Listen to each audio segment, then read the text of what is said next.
C'est le 2 décembre dernier que l'accident a eu lieu. Dans cet entrepôt où sont stockés tous les décors et les costumes des théâtres lyonnais, une entreprise chargée de changer des portes amiantées assied l'une d'entre elles. C'est à partir de là que de la poussière a commencé, puisque ces portes sont métalliques avec à l'intérieur une plaque de béton et de l'amiante. Donc voilà, la poussière qui s'est produite, elle était liée à la fois au béton et bien sûr partiellement à l'amiante.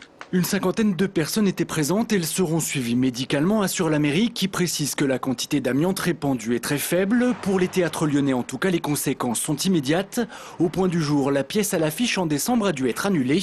Au Célestin, le problème a été évité de justesse. Tous les décors de Blackbird, dont la première doit avoir lieu le 2 janvier, seront reconstruits. Et ça sera possible. On a trouvé une entreprise qui les avait déjà construits et qui a pu embaucher et nous aurons une livraison le 30 décembre et effectivement tout partira le 2 janvier comme prévu. Si nous avions dû annuler, c'était entre 350 et 400 000 euros, c'était clair, c'était net.